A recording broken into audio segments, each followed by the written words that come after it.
Perfect. Yeah. And you guys can hear me okay? Yeah, I can hear you great. Awesome. Well, I think we'll just roll right into it. I don't, since we already had one conversation, I don't know that we need to do a lot of kind of like preamble, but let me just start by saying that one of the things that I would like to accomplish in this part of the conversation, if I can, is to, make sure we kind of have maybe two parallel discussions. Like it's always nice to give hope to healthcare consumers, people who are suffering from neurological symptoms or dysfunction, but also to try to inspire practitioners to commit some time and effort to learning about the brain because it's so critically important. And I think where we want to end up in the conversation, which is where we ended off last time, was talking about immunoception, the insular cortex, and some of the really cool work that you guys are doing based off the research that's out there. And I've spent some time brushing up on that just recently. So hopefully I sound like I know at least a little bit of what I, like I know what I'm talking about. But Rob, can you take just a second for anybody who might be tuning in to this episode that maybe missed the first one? Can you just do a quick recap of the Disconnected Kids book, the third edition? And you can just, keep it super quick, but just to ground people in maybe in the nuts and bolts of the first conversation that we had. Sure. All right. So, just recently, the third edition of Disconnected Kids, which was, my primary book for general consumption. It was meant to be, an explanation to people as to what is actually happening in their child's brain, or maybe even a window into what happened to their brain as a child. Yeah. Because, again, it's all about brain development. And we know that 90%, if not more, of all adult mental health issues and many physical health issues really start in childhood, and it has to do with development.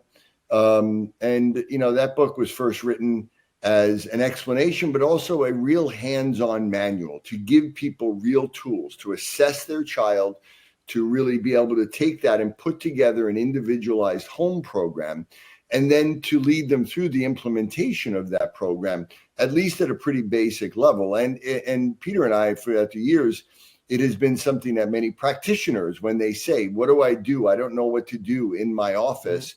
Mm-hmm. We often say, use that book and use it and go through the assessments and use that. So, it first came out in 2009, first edition. Then the second edition was about maybe 5-6 years ago or so. And the third edition just came out. The book is translated into 18 languages. It's more popular now than it's ever been. As a matter of fact, the last few years, it's really increased. That's why they asked me to do a third edition. And we've been doing a ton of research in my lab and with my group. We published 6 or 7 or 8 papers last year alone in some of the top journals in the world. And a lot of the new edition really includes a lot of that new research, new information. There's 2 new chapters on primitive reflexes and what they mean and how they work. And so, that book is out there now, and that's really a good place for people to start. Yeah. Peter, with all the work that you've done with Rob over the years and the teaching that you do under the moniker of the Melillo method, can you travel back 5-10 years ago and could you at that point see where you would be today with where the research is and the clinical applications that you're doing? Could you have anticipated where you are? Yeah, I do believe so. I mean, doing Rob's work for over 20 years and obviously coming from the background that we've all come from as a chiropractic neurology background in our diplomate program that we all completed, you had that basis. And then when I met, Robert in 2004, and at the time he only had a 50-hour course just on 2 topics, or ADHD1 and ADH2. And it just kept evolving. Every 2 years he evolved the program. And then once we started actually doing the brain balance centers in 2007, Dr. Melillo doesn't do anything without a plan, okay? And, there's a lot of people out there that talk about, setting goals and writing it down. I mean, I know this man does it. I know he does it. At the end of the year, he sits down and he evaluates his achievements of his goals for that prior year.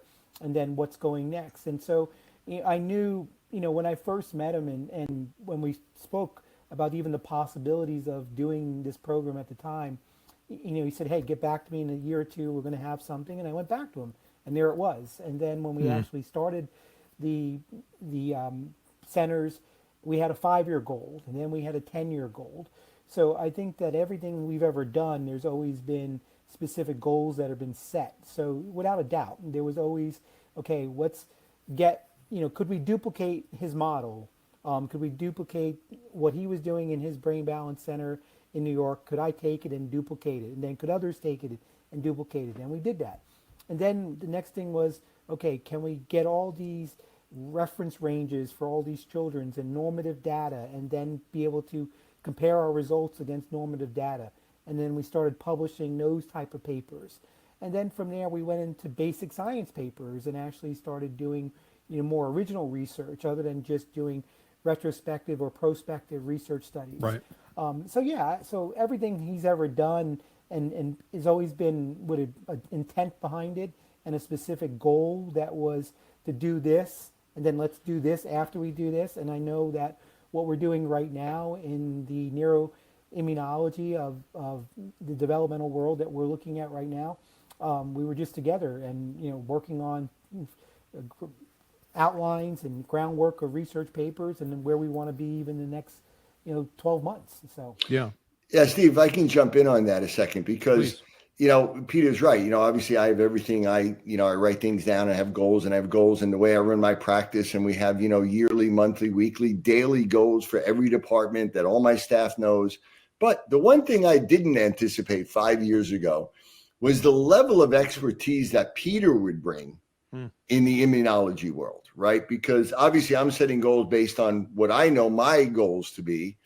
And my goal, with Peter has always been to have him play even a bigger role in the teaching end of it. But, being an expert, a world-class expert in everything is very hard, right? You still have to focus. And so, where Peter has taken this and his level of work over the past 5 years has been really remarkable. And it's really, really been incredible to watch it. It reminds me of myself when I was, about the same age, where I really became like this passionate, obsessive, compulsive, wrote my textbook and, really decided that I was going to become a world-class at something. And I've seen that in him. And what he's been able to add in this area of immunology and really being able to educate me, but also be able to bring and help us bring the knowledge of the immune system with the brain and the nervous system at a level that, I wouldn't have anticipated, 5 or 6 years ago. So that for me has been a huge change in the positive. I mean, it's really lighted us to, and I think allowed us and me to bring this to a whole different level. Yeah. Teamwork always is better. And I'm kind of fond of saying in the functional medicine seminars that I teach, because, we teach them under names like mastering this and mastering that. And, I think once you decide you're going to become an expert in this one thing, you automatically suck at everything else, because you have to ignore everything else to be really good at that one thing. And that might be a little bit of a stretch, but I think you understand what I'm talking about. So here's a question for both of you guys. I would imagine that to the lay public, the brain is kind of a mysterious black box. Like, everyone knows they have a brain. Nobody really knows how it works, and you just almost take it for granted. But if we switch the conversation and focus on practitioners, it seems to me that universally across disciplines, the brain is not very well understood. So why do you guys think that so few healthcare practitioners on either side of the conventional or alternative fence, why do so many not understand the brain, particularly from a function standpoint, not necessarily from a pathology standpoint?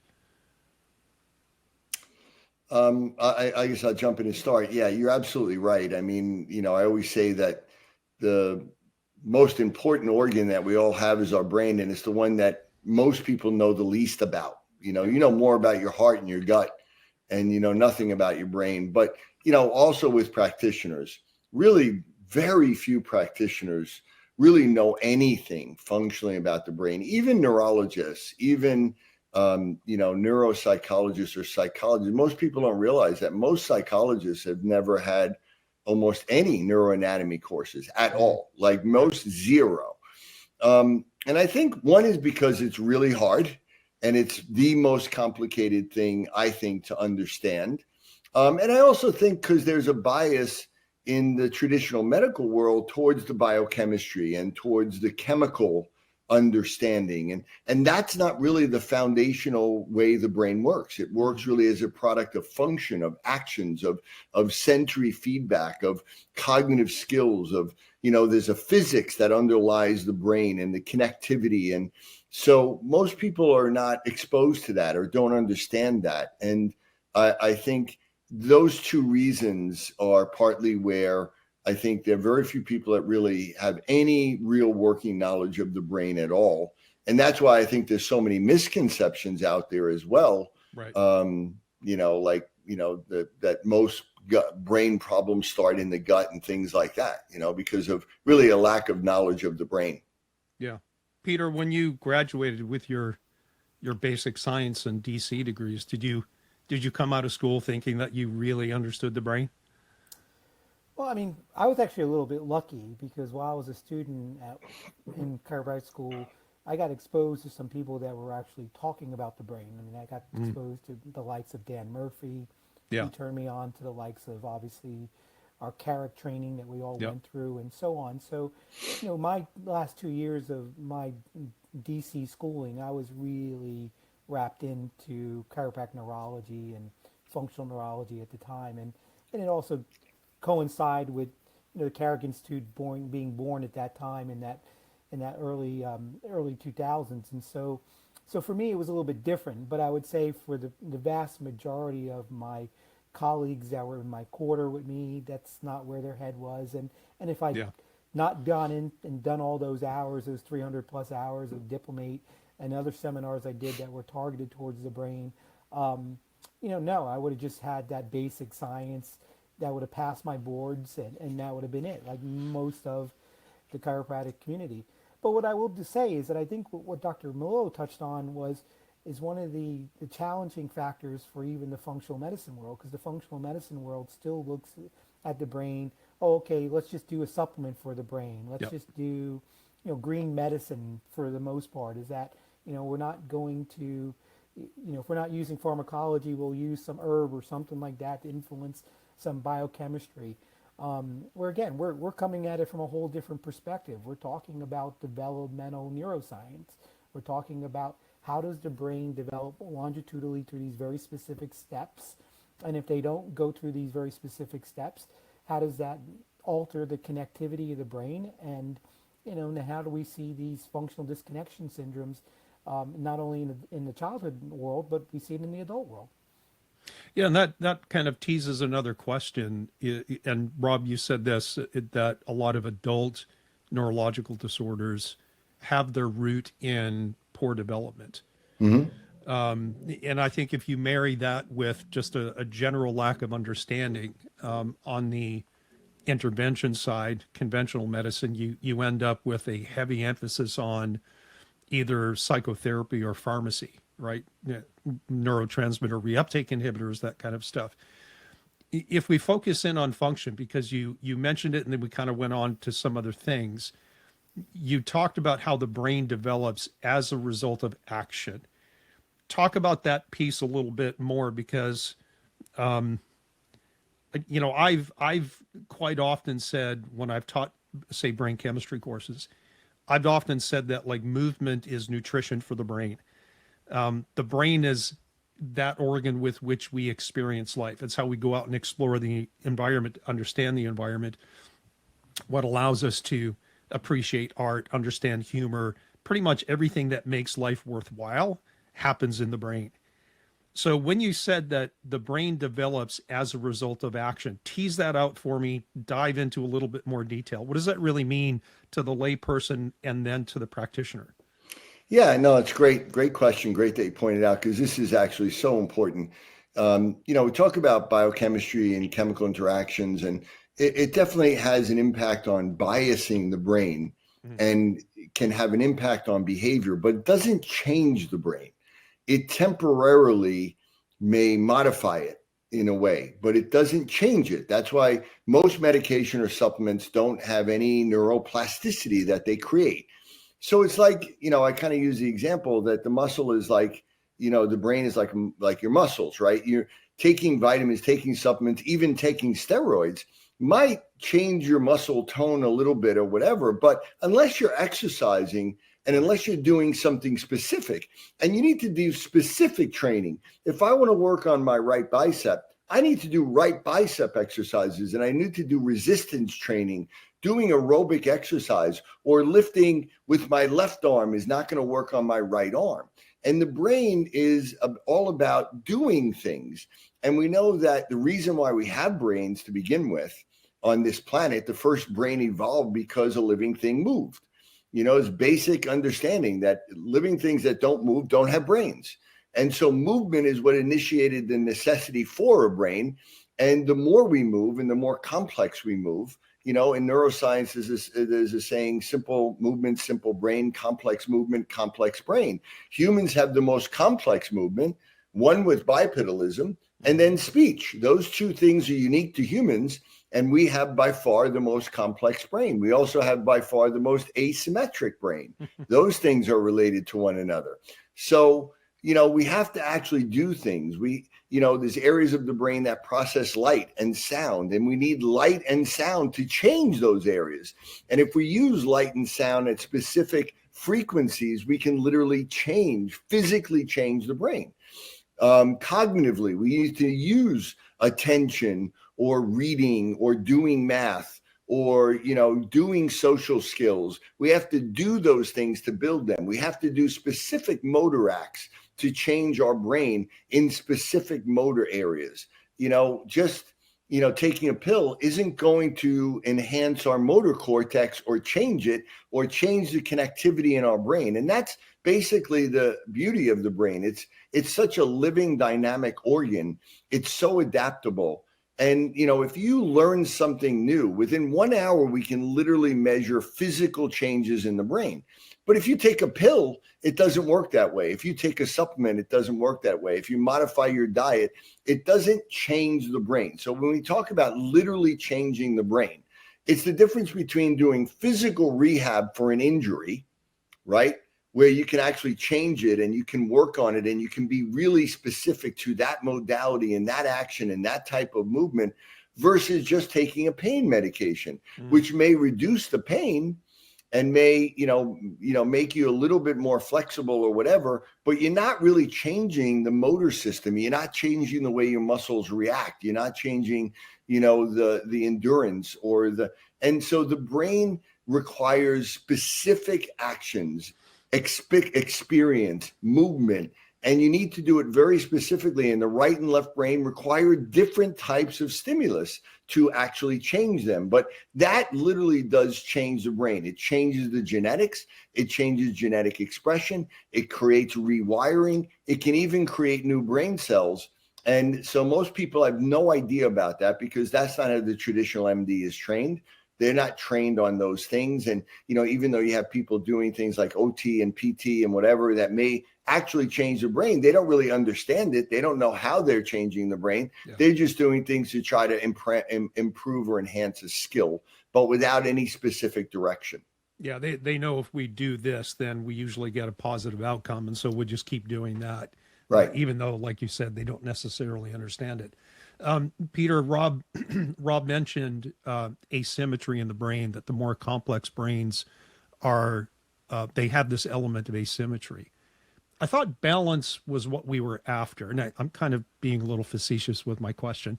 But my understanding, if you can clarify for me, is that there are some functions that are by design lateralized, and there's a purpose for that. Can you comment on that we don't always want exactly the same thing happening on both sides of the brain?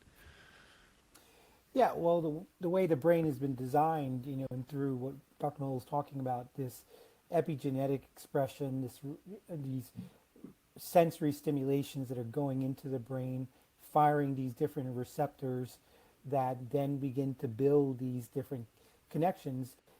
Different sound or different light frequencies are activating receptors in, like, say, the occipital cortex or the temporal lobe or the let's say the frontal lobe. So we have this stimulation that comes in, begins to drive these different expressions of different parts of the brain, and within those different parts of the brain, they begin to develop a level of functionality that is different. And then the right brain may have a more bias in, let's say, visual skills of visual spatial areas, where the left brain visually might have more of like a detail relationship. So, you're getting these different sensory stimulations that are coming in early on in the womb and then early developmentally through the first, let's say, 12 to 36 months of life, that really start explaining these shifts in brain. And one of the things that Dr. Melillo did a tremendous job on with his son about a year ago, they wrote a paper on,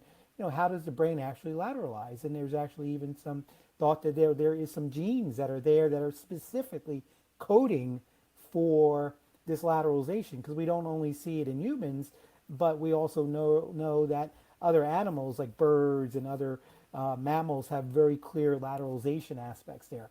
So there is a certain level of probably this genetic expression that happens based on the sensory stimulation that allows for this level of connectivity to happen in one region of the brain that then dictates that particular functional skill of that particular side of the brain. Okay, so, and again, not to have, you don't want redundancy. We're not looking for redundancy in the brain. Okay, That's it. so Right. that's really ultimately what we're looking at, is that that we know that for the most part that there might be certain things that can happen in one side of the brain that's very specific, and there might be a little bit of that in the right side, but the dominancy of it is to one side. And again, the reality of it is that we're not looking for redundancy, and it allows us to have this greater timing mechanism that exists between two sides of the brain and gives us just a greater degree of computation power. Yeah. Yeah, that's a great way of doing it. That was a really good question, Steve, actually, because, even just thinking about that, you hear, we talk about wanting balance. And so people think, well, doesn't that mean that both sides of the brain might be the same? And you're exactly right. I didn't even really think about it that way. But, we want the brain to be balanced from a maturity standpoint. We want physical growth. We want the underlying oscillations and the speed of processing. We want that to be balanced so that they can talk one another.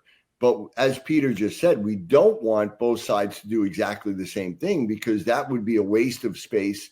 We don't want redundancy. We want them to clearly do different things so that we have literally two brains in one.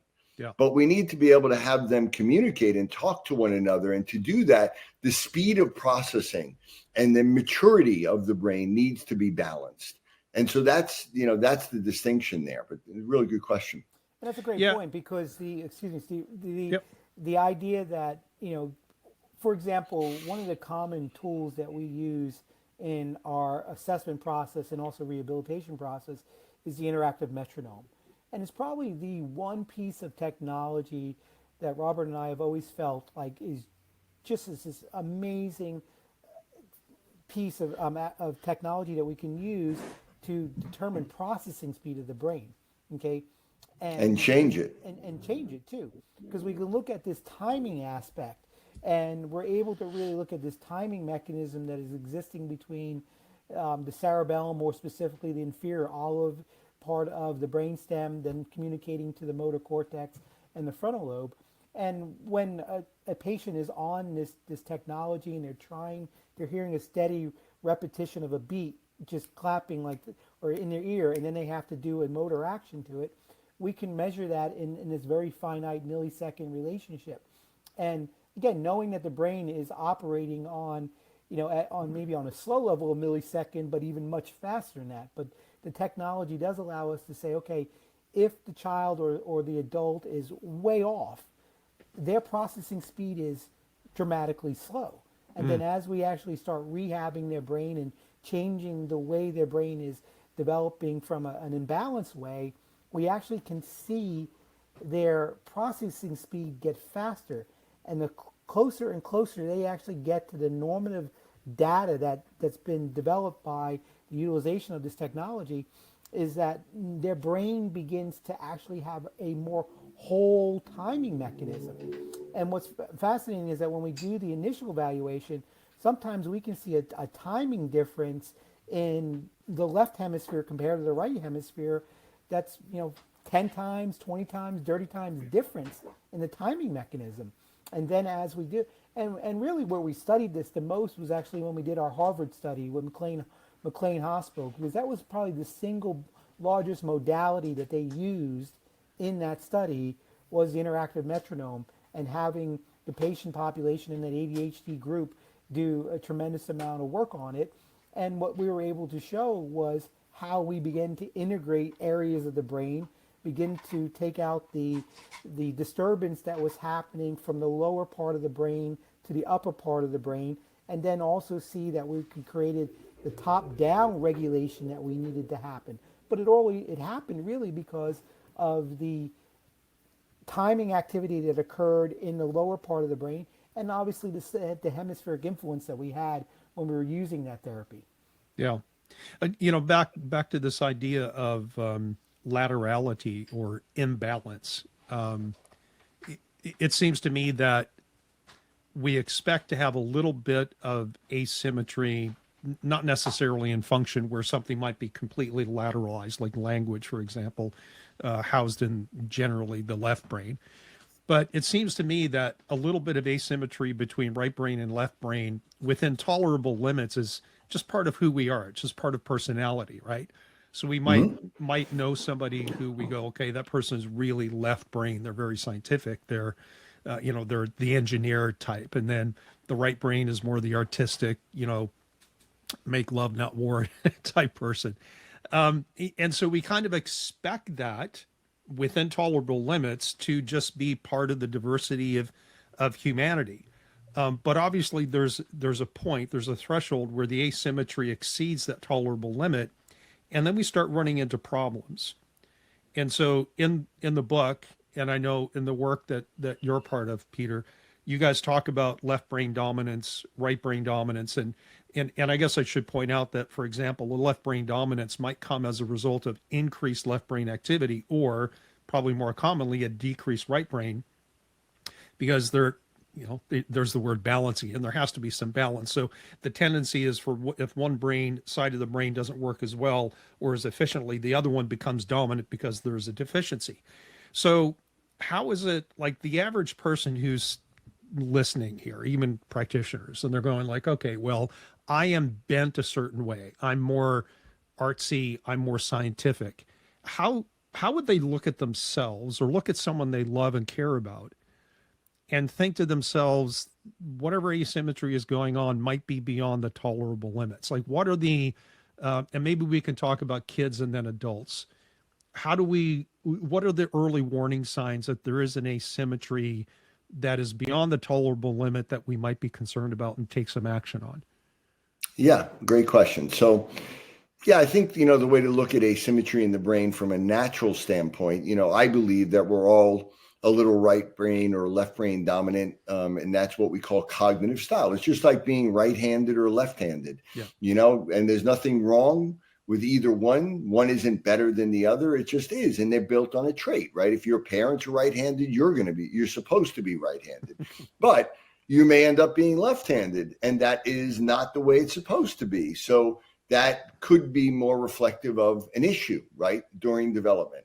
And all of this, really, all of it is a byproduct of the developmental growth of the brain. So that what we see is that if there is, your natural strengths and weaknesses, if one side of the brain or the other takes too much of a dominance during growth and development, it may come online too early, and it may hold back the other brain. So really, it's a matter of a maturational imbalance, maturity imbalance, and that also ends up with an activation imbalance. But the bottom line is, when somebody is not able to function in a normal realm, right? Like if a child isn't able to learn properly, they're not able to read the way they're supposed to, or they're not socializing like they should, or they're not behaving like they should, or there's all of these different immune dysregulations, that's when it may fall to the point of, okay, we need to intervene. But like we say all the time, the people that are most gifted in an area of the brain, because basically when someone is gifted or talented or intelligent, what does that mean? It means that certain areas of their brain are stronger than most people, meaning they're faster, they process information, they have stronger connections. And as you get stronger in one area, you're a little bit weaker in the other area. And that's normal, right? That's an advantage. And that advantage may be really good for a while, but when you cross a certain threshold, the disadvantage outweighs the advantage. The analogy that I use and that was used in a really great article that I read is that if you have, like, let's say you're breeding for a fast racehorse, you will breed for longer, thinner legs. So they get longer, thinner legs. They get faster and faster and faster and faster for each generation. And that's a good thing. That's an advantage. It's an advantage to them in many ways. But at a certain point, the leg becomes so long and thin that as soon as they start to run, they break their leg. And now it's not an advantage anymore. Yeah. And that's why even, traits and even issues like autism and schizophrenia and bipolar, even though they actually reduce evolutionary fitness, they reduce the chance of having children, they are actually increasing dramatically through society because at a lower level of concentration, they give great advantage, especially for our modern society, which is driving more and more towards a left brain world, right? So it's a matter of looking at these traits and looking at, the way that the brain is going to grow and develop superimposed on what we do well and what's in our family. And that's why you talk about some families, they might be better in musical type things, or they might be all engineers, or they might, be all, artists of one level. And these are things that run in families. But, that's kind of the way to look at it rather than, as some, we're not saying that everybody should be perfectly balanced. Having, we know that there's a benefit to having diversity in the world, right? Yeah.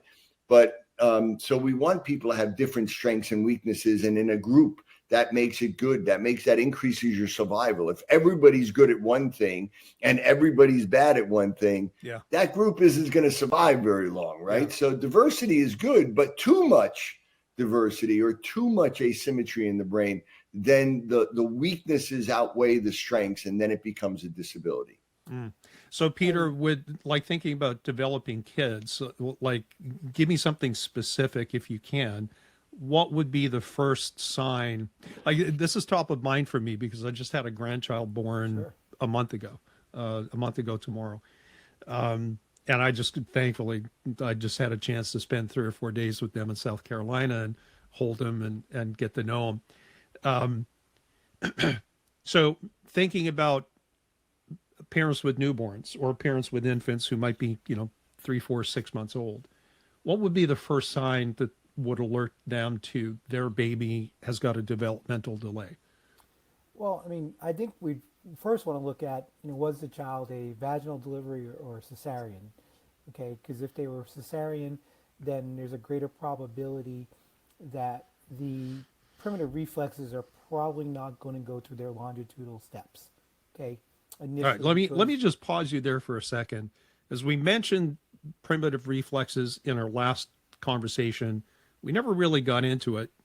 It's a big topic of the book, obviously, and I don't know all the ins and outs of the Melillo method, but I know that primitive reflex remediation, like identifying retained primitive reflexes, is important, and even in the adult population, right? You can have these things come back as a result of injury, for example, or just aging.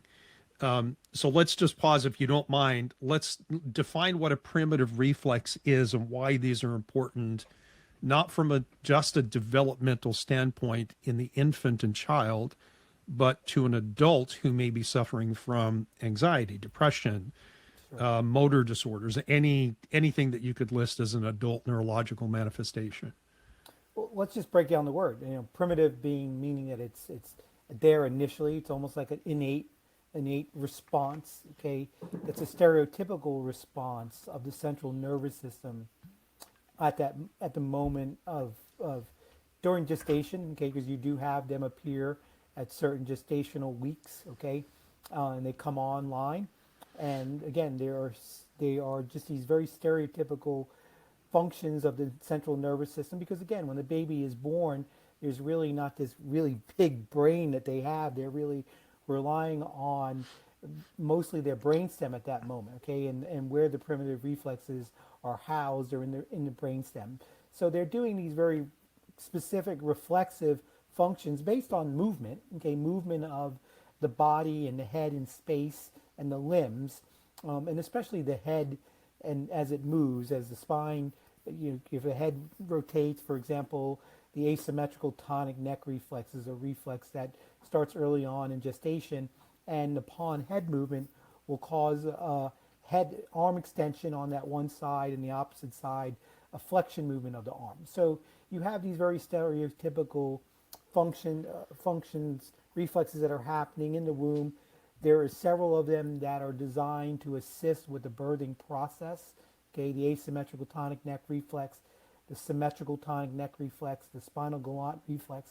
So these are reflexes that actually allow the baby to actually move and twist themselves through the birth canal.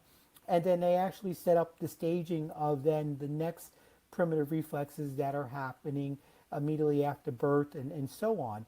And so what has to happen normally is that the child goes through these different stages of the reflex being active for a certain period of time, maybe a 3-month window, and then they release and they give way to another set of primitive reflexes. And then we move to postural reflexes, and the postural reflexes are the reflexes that actually allow the infant to go upright. Okay, and then obviously eventually go through the stages of crawling and into walking. Okay, now, and so right off the bat, if the child doesn't go through the birth canal, there may be an alteration of how that sequence happens. Okay, so that would be first. And one of the most important reflexes that we have is the reflex that has to do with latching onto the breast. Okay, so the rooting reflex. So right off the bat, if a mother wants to breastfeed, the child may not latch completely. So if there is a relationship there where they're not latching, then you need to maybe see if the rooting reflex is not even actually happening. Okay, and then at that point, is there some level of muscle tone that might be also there, a lack of muscle tone that's contributing that? So we might in that case have to activate the rooting reflex to allow the child to suck. So that would be immediately. I mean, immediately right within the first hours of birth to kind of see whether or not. There's also a palmar grasp reflex that should happen right away. So if the mom or anyone goes to touch the palm of the hand and they don't grasp something, then that might be again another sign that these reflexes are not on. Okay, so that would be immediately. And then as we talk about in the book, there is these basically like 11 primary reflexes. There are others, but 11 primary ones that we really assess that we would like to see being assessed immediately through a standard pediatric neurological exam. Now, this was done 30 years ago. Okay, I mean, Rob shows in his course that there was textbooks that outlined this, and pediatricians would do this, but they got away from it. Okay, and it's not like the OTs or PTs that are maybe trained in this. They're not seeing a child in that early 3 months or 6 months level. So we got to get back to teaching that as a primary part of a normal pediatric exam, so we can actually see that the children are actually going through these stages of maturation. Because if they're retained, and they're retained beyond the 12-month mark, 15-month mark, and 18-month, then we know we have a delay in maturation. We may not yet know exactly which hemisphere is beginning to be the immature hemisphere, but we definitely can say that, hey, the child is having delay. Now, as Dr. Melillo said, the traits of the parents or the grandparents may give us bias also into which hemisphere may be beginning to become more faster growing and the other one being delayed. For example, we know that if the left hemisphere turns on very early, we may see very early language skills arise. You know, we may see children at 16, 18 months actually begin to develop a very sophisticated language, okay?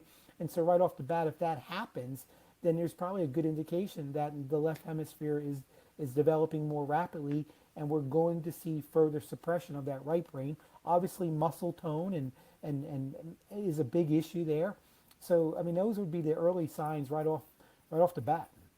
Yeah, so you describe some of these reflexes as aiding in the birth process, and then the rooting and suckling reflex. I mean, that's kind of a survival thing, right? Yes, Like, exactly. you know, you brush the cheek and the baby will turn and open its mouth.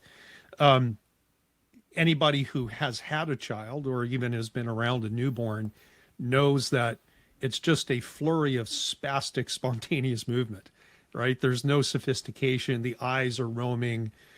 They don't really have much control of their core, their head, and that develops just simply within a matter of weeks. They begin to orient their eyes and maybe turn their head with a little bit of control. But that's because those reflexes there, okay? Those Yeah, and reflexes, so and this is why what I was thinking about is that with all the spastic movements of arms and legs, which is very discoordinated, right? Because that system hasn't developed yet.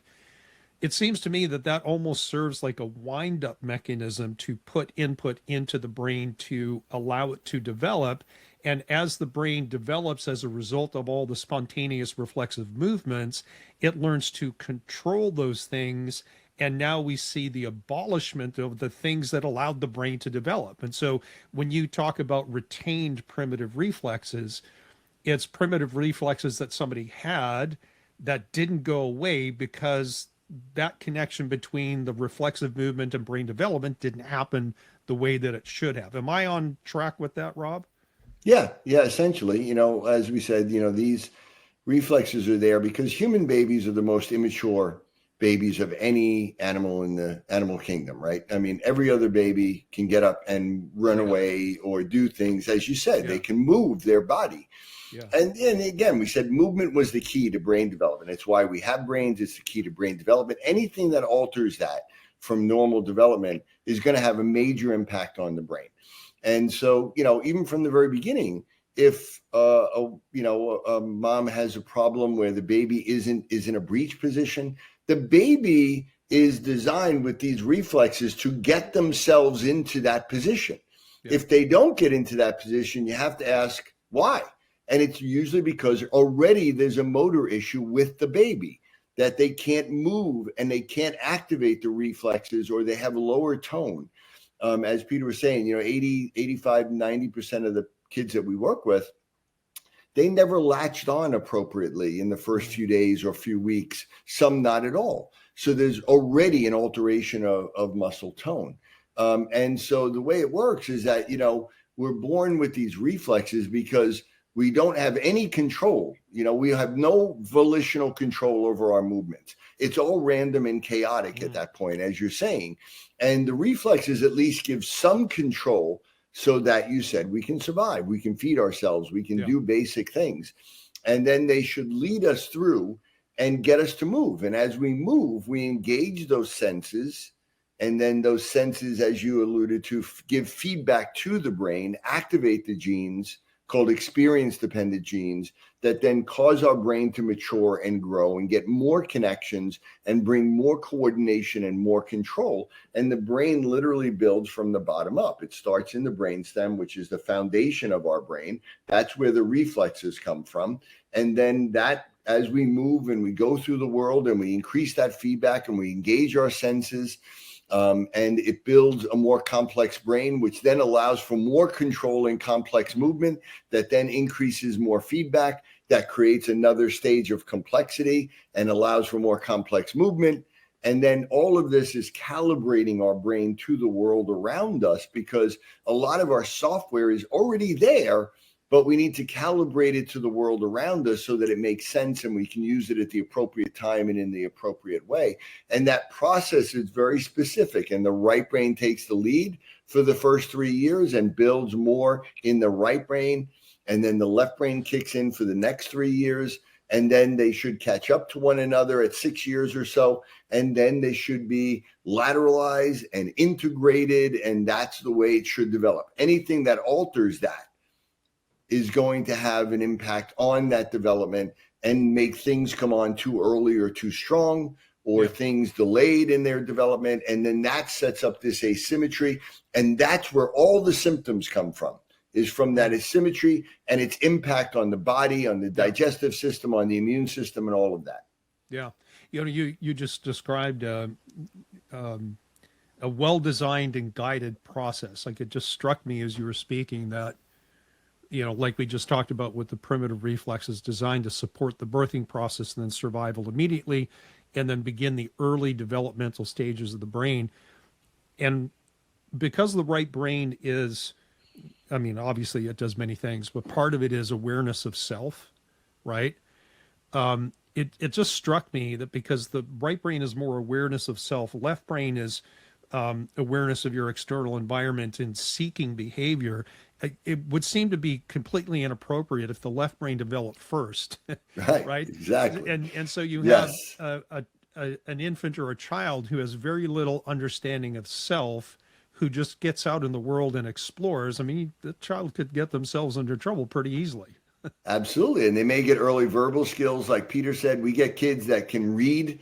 I have one kid from the UK that could read at 8 months old. Wow. So, no one should read at that point. And so, the right brain, Ian McGilchrist, we love him because he's so eloquent in his writing, and, he's a psychiatrist out of the UK, and he's done such beautiful descriptions. And he talks about how the right brain should be the master. I talk about how the right brain should be the dominant one. And as the left brain comes online, the left brain is hyperactive and impulsive and aggressive and doesn't really care about people so much, and isn't really connected to our body, and doesn't care about the environment. It cares about facts. It cares about details. It cares about, goals and seeking and accumulating things, and all of these things that are good and necessary, but aren't altruistic and aren't really, aren't social and aren't about emotional regulation. And so the right brain should act almost like the parent always through most of our life. The right brain is the wise brain. The left brain has the information, but the right brain is the wise. Like, why do we use that? And how do we do it? And the right brain is even more intelligent than the left brain. And it's gotten a bad rap in the years, but the right brain synthesizes a ton of information instantaneously, subconsciously, and is aware and knows things, and sees beauty, and understands things without things that you can't really describe in words. And the left brain slows it down and is slower and really kind of less intelligent, even though we think of it as the intellectual brain and the dominant brain and the language brain. But just because it has a voice doesn't mean it's smarter, right? Just because it has a memory doesn't mean it's smarter. And so, you're exactly right. And that is autism, where the right brain is delayed in its development because these reflexes aren't going away, and other factors. That left brain comes online too early because they're naturally gifted, and now it dominates over the right. And now that is a bad situation, and that gets worse as time goes on. And we literally have kids that are non-speaking that can type on letterboards and tell us that there's this raging battle between the left and the right brain, where the left brain doesn't want to give up its dominance because it's essentially a control freak. Yeah, we'll eventually have to bring the conversation to like some of the things that you guys are doing in clinic to change that. Rob, Steve, can I jump in one moment? Yeah, absolutely. And then I have a question for you. So back to something we said earlier, but also Dr. Miller just brought it up. And again, you guys were alluding to like kind of when is that breaking point, right? And how do we see that breaking point in this asymmetrical distribution? I think this is one of the things that we see in the diagnostic continuum that we often see with the children that present to our office, okay, where, let's say a 10-year-old child or a 12-year-old child presents to either one of our practices, and you do the history workup on them. And the parent may easily say, yeah, my child was very verbal early on in development, okay, around that 2.5-year-old, 3-year-old mark, and developed almost like a professor syndrome type of thing. The kids had this very high vocabulary. And then when they go to they go to preschool or pre-K or kindergarten, they do okay, but they're initially maybe being described as inattentive or maybe more so hyperactive or impulsive, okay, or they may even show some signs of STEM behavior where obviously they have these very repetitive behaviors that they're doing, maybe with their hands or their body, or maybe even verbal stems, or something like that.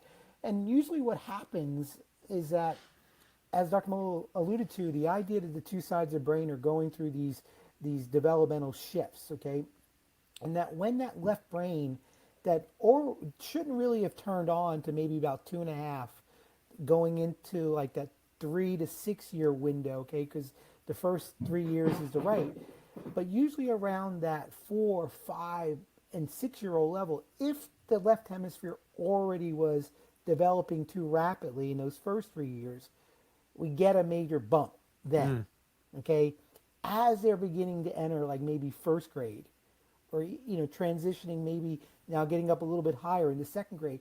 So this is usually what we see diagnostically, where all of a sudden it went from, like, let's say maybe like an ADHD diagnosis to now they go to their pediatrician, and the pediatrician is saying, well, not only does your child have ADHD, but your child has like a motor tics, okay, or maybe even showing some Tourette-like symptoms, or worse, maybe even showing some obsessive compulsive types.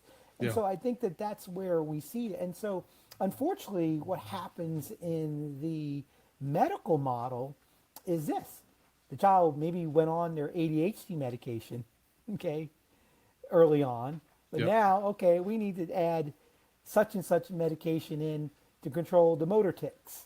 Or we need such and such medication now to control the obsessive compulsive aspects. Or how about anxiety? I can't tell you how many times over the years where we've seen children that have anxiety with flushing the toilet bowl, okay? Or they develop a STEM behavior around flushing the toilet bowl, okay? So I think that that's when you begin to see these changes, where you see changes in functionality, where that left brain is going further and further in terms of its functionality, but at the same time as it's going up, it's really inhibiting that left brain. So we don't see the self-regulation that we would normally see. We don't see the maturation of their social engagement system. We don't see the maturation of their right brain emotions, that the further development of that interoceptive, that theory of mind. Yeah. Rob, in one of the past answers or little monologues that you blessed us with, you use the phrase experience genes. And I remember back when I did my neurology diplomate, we used to talk about how 60% of the brain was hardwired, right? These are neurological tracks that are the same between you and me and Peter and everybody else. And roughly 40% was developmental and was unique to the individual. Have those numbers or those concepts changed at all? I would say that there's probably more than 60% that's actually developmental, because even the hardwired part is still dependent on gene expression, formation of networks and where things are supposed to form. And all of that is really more, again, experience dependent. Give you an example. We know that the thalamus is the area that all our sensory input goes in and goes into the brain. It's the main relay. And there are two main nuclei. One is the main relay for any auditory information coming in, and that goes up into the temporal lobe. And then we know that there's another one that is all the visual input comes in, and that goes to the back of the brain. Well, a few years ago, there were some studies where they changed the input, and they took all the auditory input and they put it into the nuclei that normally would get hearing, and they switched them. And what happens is the back of the brain became the hearing brain, and the side of the brain became the visual brain, meaning that that back of the brain is not hardwired to be a visual cortex. It's made that way by the input that goes in there. And that can be changed if you change that input. So that shows that the hardwiring that we supposedly have in our brain is really not that hardwired and is also experience dependent. So it's a lot more malleable, and things can go wrong, in a big way. But the good news is we can also change it in a big way pretty rapidly and pretty quickly by just knowing how the system works and being able to use that to our advantage. So there's almost none of these issues that can't be changed, and the idea that, okay, once you have this, these are lifelong problems that can never be, to me, that's complete BS, because first of all, if you know anything about the brain, that's not the way the brain works. We can change it. It's not like baking a cake. We made a cake. Oh, we forgot the eggs. We can't go back and put eggs in now. But the brain, we can do that because it remakes itself and it can change, and it's a living organism. And you put new input in and it completely can reshape itself. Yeah, and that even within our group of functional neurologists, I remember the notion, and in fact, I've heard other people use that baking a cake analogy, that once you've baked a cake, you've got a cake. It can't become anything else. And so I get in, and this leads into one of the questions I was going to ask you is like, once someone develops an asymmetry as a child, at what age does it become, I was going to use the word impossible, but I'll refrain from that. At what point or under what circumstance, but does it become more difficult to introduce changes that will, for lack of a better way of saying it, rebalance those asymmetries? Yeah, that really is from a standpoint of neuroplasticity, or the ability to actually change the brain. We never lose that.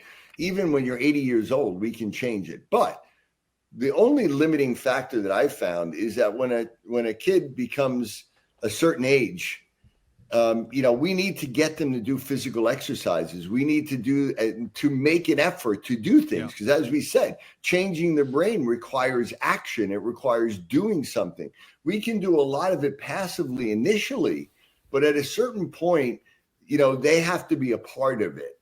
And at a certain point, what you may get are people that are, kids that may be very violent or aggressive and may be very resistant to allowing any of that to be done, or even as an adult, where there's such an imbalance, such a lack of self-awareness or a lack of motivation that they just can't get themselves to do it, or they're completely resistant, or they refuse any sort of treatment. And that's really the only limiting factor as far as I'm concerned.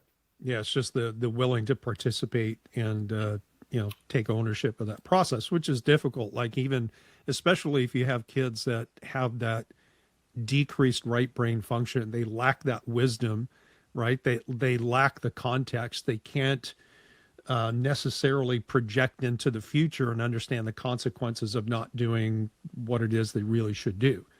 Right. Exactly. And that, unfortunately, I speaking to parents out there, like, my heart breaks for parents of children who have these issues, and the parents know it and they desperately want them to engage, but they just simply refuse. And you can, as the old saying goes, lead a horse to water.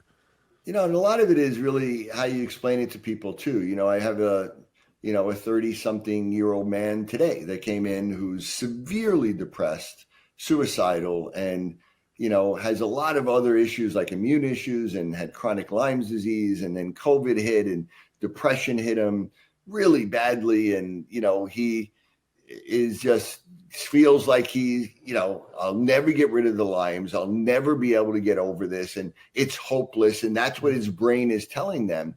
And so I spent a lot of time talking to him about how all of this is neurological. Everything you're feeling, everything is because of these imbalances in your system. And, and afterwards he said, thank you for explaining that to me. I would have never thought of any of that. And I just thought, like, I'm a hopeless case. I went to every doctor and went to all these people and nobody could help me. And so I'm thinking that maybe it's best for me to just check out of this world. And, you just explained it to me where it's not my fault, and I'm not a bad person, and I'm not weak, and I'm not broken. I just have to be able to find somebody that can show me how to do this. Yeah, it's something that's happened to me rather than who I am. Right. Yeah. Peter, how many times in consulting with adults have you heard someone who blames all of their symptoms, say, "Oh, it's my hormones," or it's my this, it's my that, and the one thing that they're leaving out of the equation is all of these things have their impact not solely on the brain, but it's a key part of that. So it kind of begs the question, and maybe the question or the answer is in the question, but why is brain health and function so important? And should we prioritize that, not to the exclusion of, but should we prioritize the brain over things like the endocrine system or hormones, or even over the immune system or over gut health? Should we prioritize that in our thought process? Doesn't mean we ignore everything else, but should we put the brain at the pinnacle? I do believe that. I believe that's where what we've been seeing for many years. I mean, I've been in and out of working with kids and adults, over the last, especially over the last decade, when I left, full time working with children, and I've seen patients go, to come into my office, and they've been around the merry-go-round of functional medicine and conventional medicine, and when you actually probably really drill down to a lot of their core issues, in my opinion, it probably stems from a brain asymmetry, that they have a brain imbalance that's happened, and I think you're getting a greater magnitude. One of the other things that I think is important when you're working with adults, and this is something that Dr. Melillo spends a great deal in his courses talking about, is adverse childhood experiences, Yeah. ACEs. Okay, so when you get into that population of working with 20, 30-year-old, 40-year-old, 50-year-old people, and even in the 60th decade of life, one of the things that we do have them do is score an ACEs checklist, okay, because you need to be on alarm for that, because and especially when you're also doing your metabolic work upon them, and the way our questionnaires are set up is to really try to go back as far as the patient can remember about their health history. You can begin to see where certain things going on maybe in their teenage years, maybe they don't remember, the adult doesn't remember back to their elementary years, but you begin to get a sense that there was a brain asymmetry. Like I have a gentleman that reached out to me recently, who again had gone to a lot of different functional medicine practitioners, and after I did his intake, it clearly showed up that he had a very left brain dominancy, and that he really was this very strong engineer type of person, and that he was developing this really great social anxiety, and then he was having it was impacting his relationship with his wife for many of decades at this point, and so again he was looking for something different. He didn't want me to just say, hey, take this supplement, or Right. let me run this lab. He had all Yeah. this stuff, and he said, okay, what you're telling me makes sense. And the further that we went into his history, it was very clear from a very early age that this man, even in his 70s, had a very clear left brain dominancy. And so he felt very relieved after I explained that to him, and that he got a hold of the book and read the book, and he's like, oh man, this explains me when I was 10 years old, explains me when I was 20 years old, and so on. So it's always nice when you can give that patient a different approach that Yep. says, hey, this is probably more brain centric, and everything from there is just a downstream issue to this brain hemispheric imbalance. Yep. And I think that's where Rob and I are really trying to do, to shake up the whole functional medicine world. That the functional medicine world has become so compartmentalized, and you have your as Datis says, your green medicine guys, you have your methylators, you have your these genomic people, and everybody. And part of a lot of it, I think, is influenced by all the lab companies that are out there, Sure. that are driving people to do it this way or that way. But they've got away from looking at a central mechanism, and obviously we believe that the central mechanism is its imbalance. Yeah. Yeah. So I think that's probably a good segue into interoception and the insular cortex. And we've been talking in general terms about left brain and right brain. And Rob, you mentioned the thalamus, and Peter, you talked about, I think you mentioned the cerebellum, and there's all these different structures and substructures in the brain. But if we say left brain, that includes the left frontal lobe, the left parietal lobe, the left temporal lobe, and structures that are deeper to that. And I do this all the time. In fact, I'm traveling to California in November to teach our mastering brain chemistry class. And one of the first things I do is I have people take out a piece of paper and ask them to draw a side view of the brain and label the lobes of the brain and just one or two things that those parts of the brain do. And the only people who can actually do that with any proficiency are people who have taken the course before, or maybe it's a functional neurologist or a chiropractic neurologist that's taken functional medicine course. And that just underlies that we don't teach medical chiropractic acupuncture students. We don't teach them about the brain, certainly not from a function standpoint. Having said that, most docs would probably fail to name the insular cortex as a part of the cortex. Mm-hmm. And I know that that's a somewhat recent classification, or maybe reclassification, that it's, considered its own, I guess, lobe of the brain in addition. But it's a fascinating structure. So much is going on there. And I know, Rob, that you have placed a lot of emphasis of your own learning and study, and a lot of the work, Peter, that you're doing with the immune system and bringing that in gets to a subcomponent of interoception, which is this thing called immunoception. So let's start with the big picture stuff first. What is the insular cortex? What does it do? Why is that important? And either one of you can take that. Yeah, so when a child is born, obviously from a survival perspective, and remember, the right brain comes online first, and the first job it has is to keep us alive, right? Yep. So that means that we need to be able to non-verbally communicate to our parents or caregivers that we're in pain, that we're hot, that we're cold, that we're hungry, that we're thirsty, that we have to be changed. And smell and taste are very involved with that, right? So that's online right from the beginning as a key survival. And to be able to somehow allow our parents or caregivers to understand that. That all happens in the right brain, in that right insula primarily.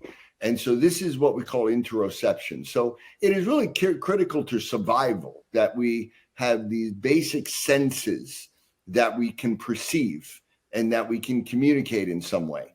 Yep. But then built on top of that are feelings, emotions, cognitive abilities, especially the ability to socialize, because the number one key to survival for humans is we must get along with other people. We must actually be part of a group.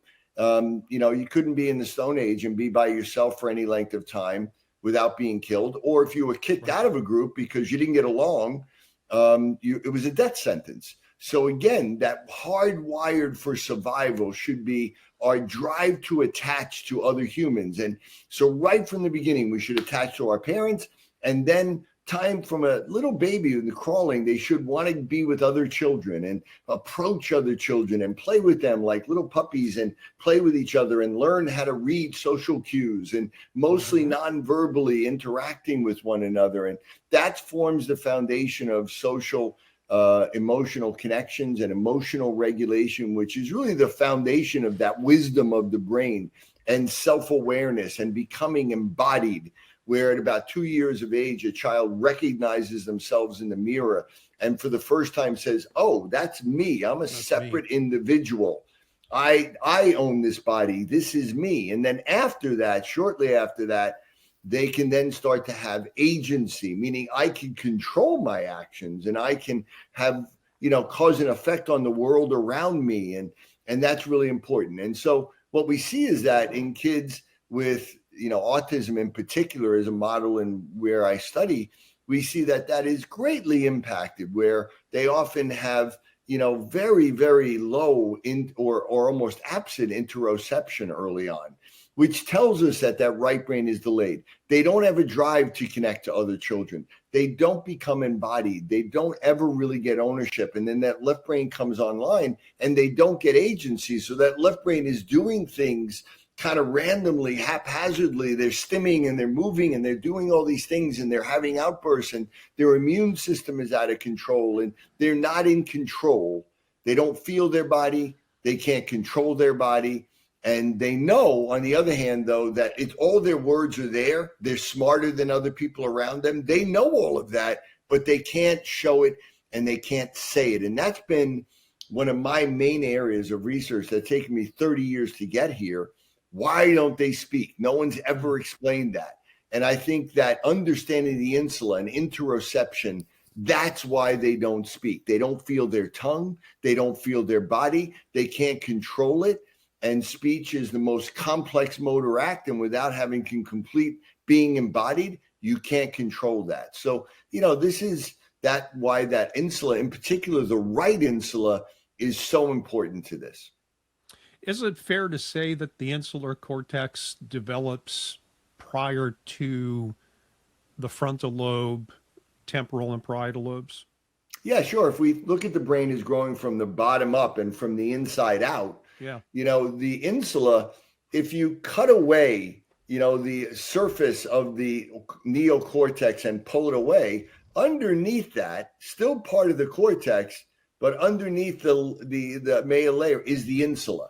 So it forms the inside part of the brain and really borders on the frontal lobe. So that, again, self-awareness and also empathy, theory of mind, what Peter said, being able to understand what other people are feeling non-verbally.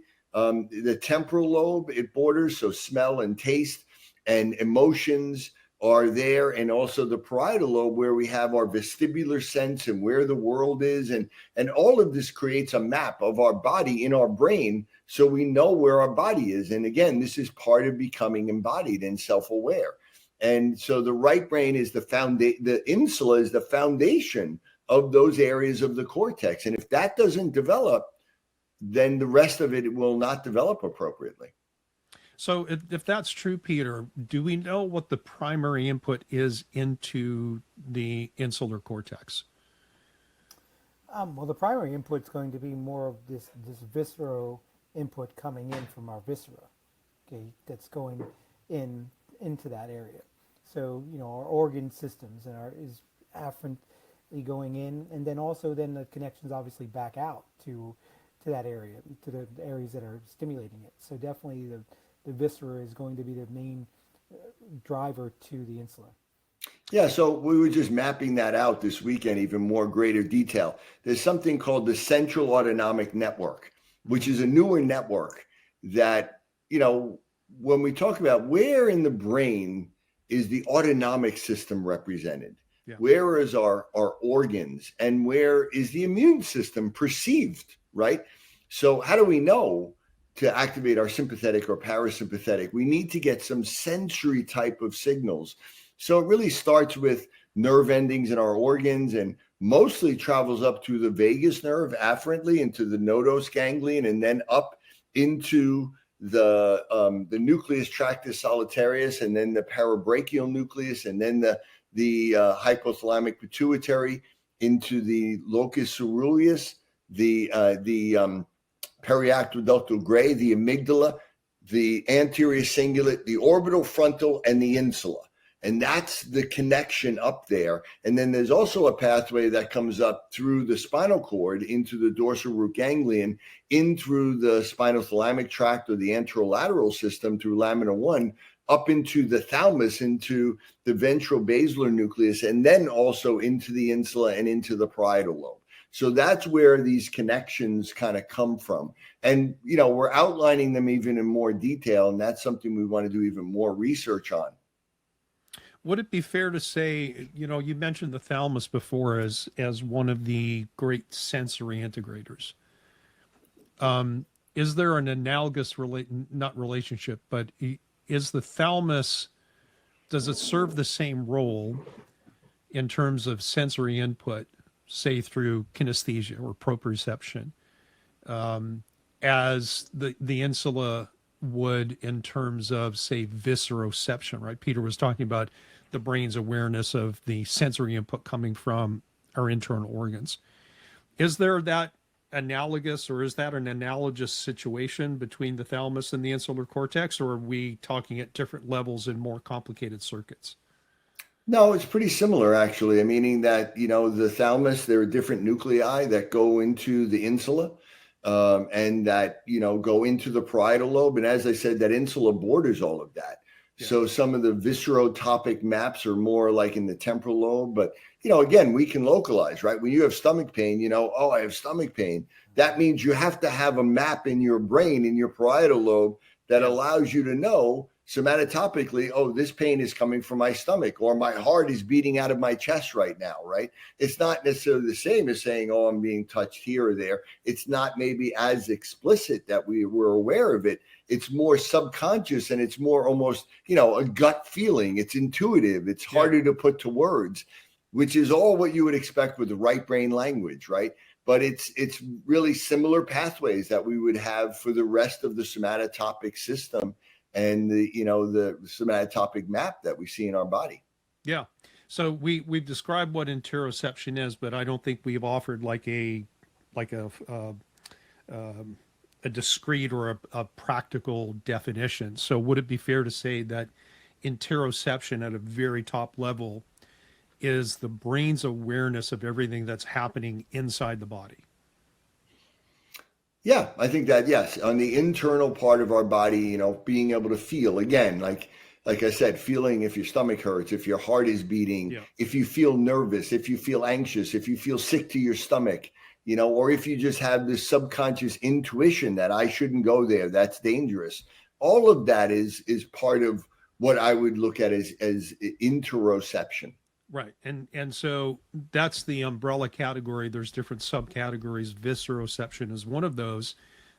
In immunoception, Peter, I want to throw that over to you here in a second. But it occurred to me that as you were describing the circuitry going, say, from inside the body up through all these different structures to the insular cortex, it seems to me, especially as it relates to visceroception, that a lot of the focus and attention that's been placed on the vagus system or the vagal nerve, and trying to harness that as a therapy to improve autonomic control or anxiety states and, calm people down, all this kind of stuff.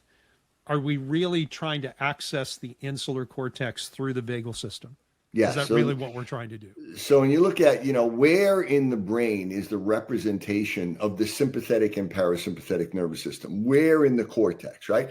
I mean, again, hardly anybody has ever really talked about that. We don't think about it. We know there's brainstem mechanisms, but ultimately it comes into the brain, and somewhere in the cortex has to perceive it and then modify it.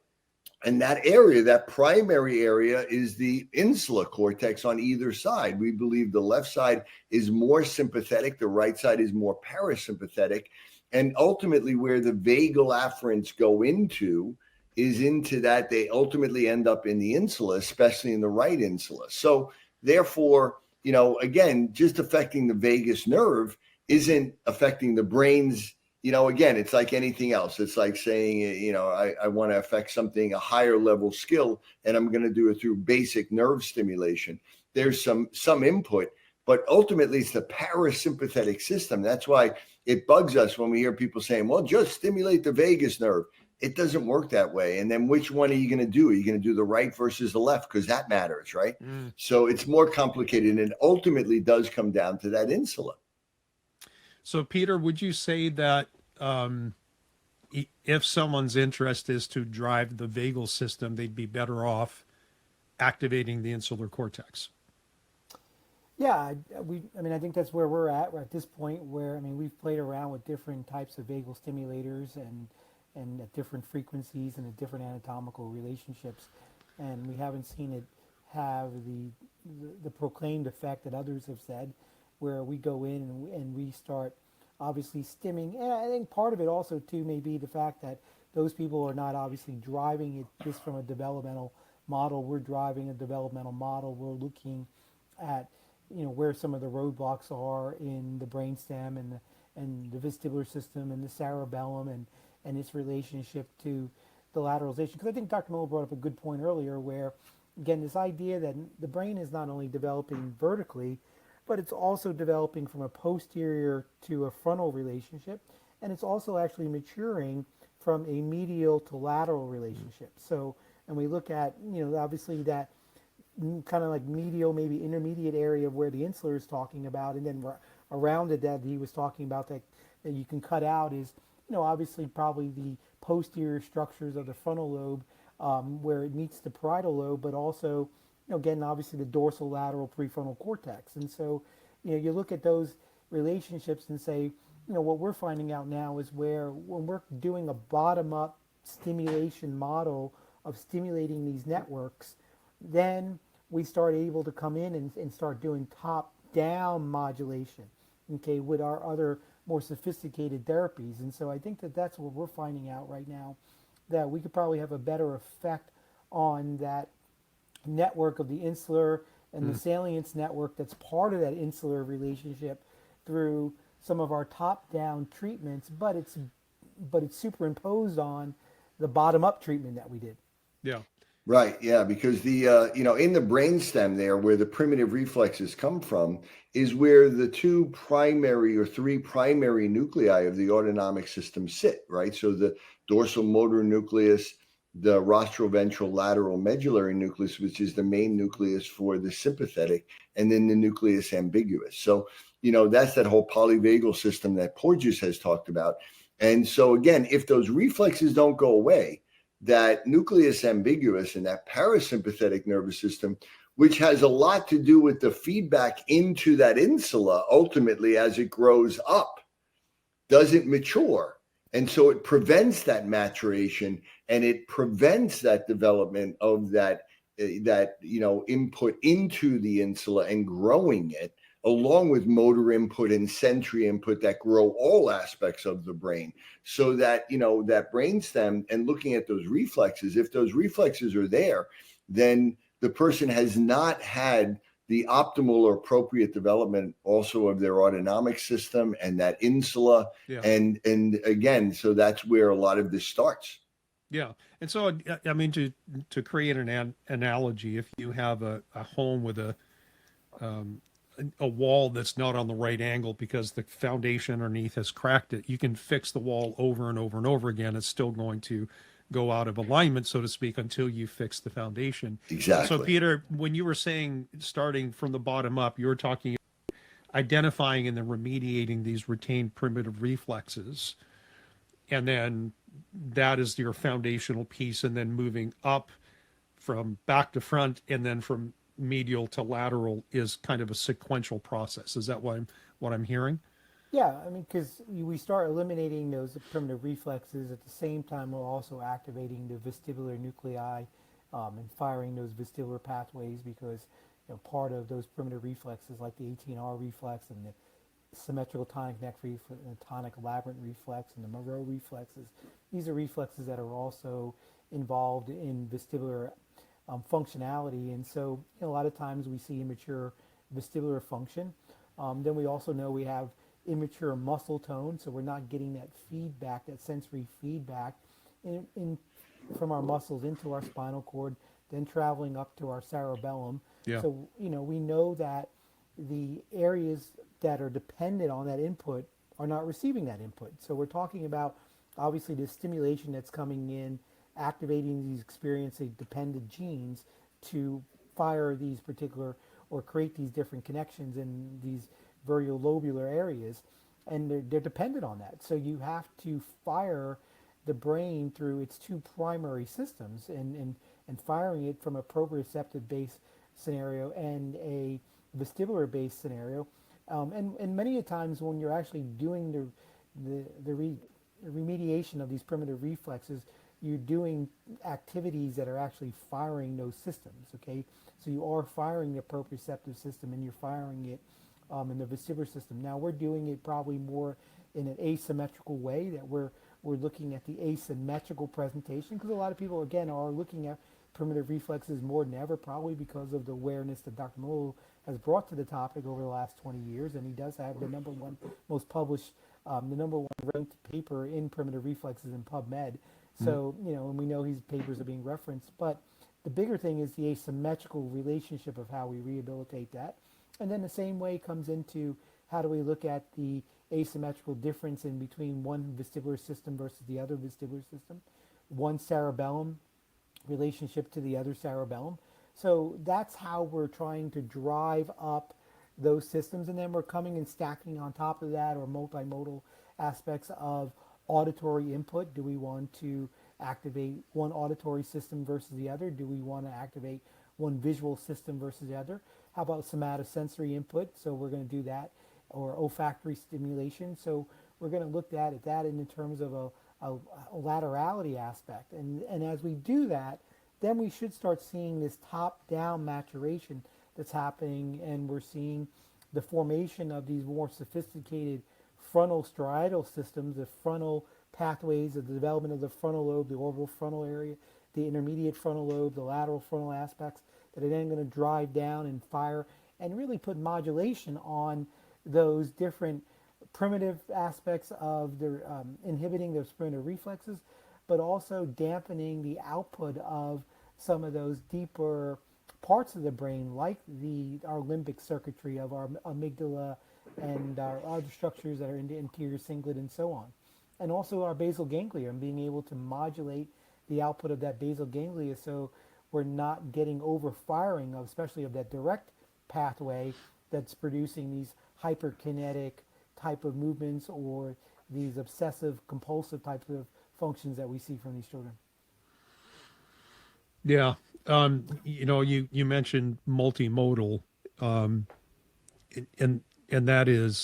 that's the nature and the essence of the insular cortex, right? It receives and transmits olfaction and gustatory sense and auditory and visual and somatosensory and vestibular. It's got connections to the frontal lobe, and it almost seems like it is the central nexus, which makes sense. I mean, what you were saying about developmentally, the primitive reflexes and brainstem maturation drive the insular cortex, and that seems to drive development of all of the other cortical lobes, which makes total sense. We have been speaking as if right brain deficiency or decreased right brain development seems to be like the root of all evil. And that certainly is true in the autistic spectrum disorders. Aside from developmental issues that we would put on the spectrum, if we talk about the adult population and things like anxiety, depression, OCD, very common things that we see in clinical practice, does it still hold true that the right brain tends to need care? Or do we see an equal split between right brain and left brain, or do we see mixed patterns where it's not the whole right brain or the whole left brain, it's a little bit on the left and a little bit on the right? Like, what's the spread and the diversity on the clinical presentation side? Yeah, I think that, for when you look at it as a spectrum, like going from least severe to most severe, right? The least severe, there are just a little bit of accentuated asymmetries, right? But there's a little bit of a deficiency on one side, a little bit on a deficiency on the other, or we may have one side that's really dominating. And as we go down the road, I think we see more and more of these clear asymmetries where we have this deficit and overactivity. And so the right brain, again, when we talk about the root of a lot of autism and a lot of mental health issues, Alan Shore really describes this really good in his book. They're almost all right brain, but then also an accentuation of the right brain. So deficiencies, but accentuations are what's driving things like anxiety at a big level, social anxiety, fear, sense of danger, embarrassment, shame, guilt. The right brain generates sadness. The right brain generates embarrassment. The right brain generates fear. The left brain is happiness, is joy, is pride and anger, right? And aggressiveness and motivation, right? So when we have these right brain, like this guy I was just talking about, I mean, his right brain is out of control. He's been dyslexic his whole life. Again, he goes back to early childhood. All of his primitive reflexes were there. Very creative. He's an incredible athlete. He was a great artist. His dream when he was a kid was to be a stand-up comedian, right? So all of these things are there. Those are the traits that he's built on. But what happens is that right brain becomes overactive. It's hypersensitive. The insula and the anterior cingulate on the right in particular generate what's called the salience network. Mm-hmm. It basically says, it's like the early warning sign. Like, why are we going to be vigilant to something? Why are we looking at something? How do we pay attention? So the salience network says, this is important. Pay attention. And then it activates the attention network.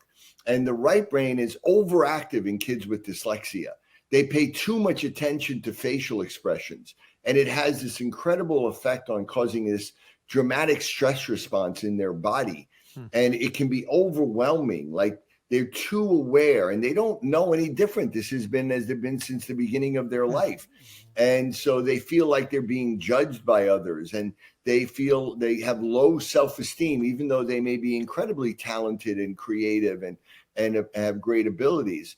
So, the overactive right, these are people that will kill themselves because they feel such hopelessness, such depth of sadness, shame, and guilt. So, lack of joy and happiness with overwhelming sadness combined with guilt and shame, that's the definition of major depressive disorder. Yeah, and it's that's a what it is. Recipe for disaster. And that is bipolar disorder, where you get overactive on that right, where schizophrenia is, overactive on the left. So the right brain, though, from a standpoint of being deficient and how it affects that insula, or overactive, where you're too connected to your body, you're too connected to your emotions, you're in such emotional pain, or you're so hypersensitive to other people's emotions, that also is devastating. And we see this epidemic of anxiety right now.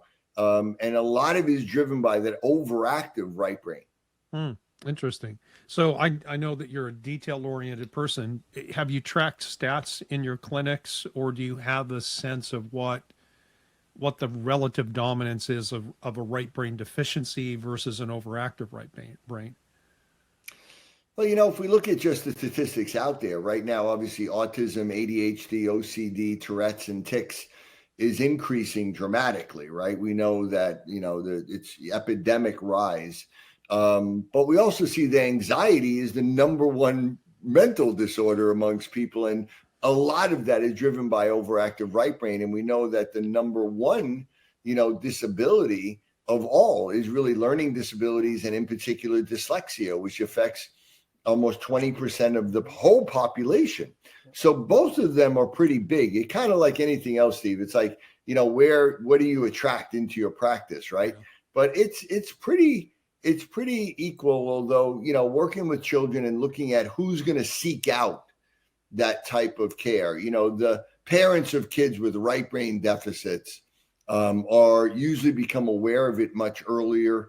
And especially, we're working with very severe kids that aren't speaking. And, so that is, the people that are going to be most desperate right off the bat, seek help right away and travel from all over the world. So our practice, the majority of it is in that area. Yeah. But there is, an equal amount of people walking around with that big right brain issue and is really struggling. So Steve, that's personally for me, that's been my life.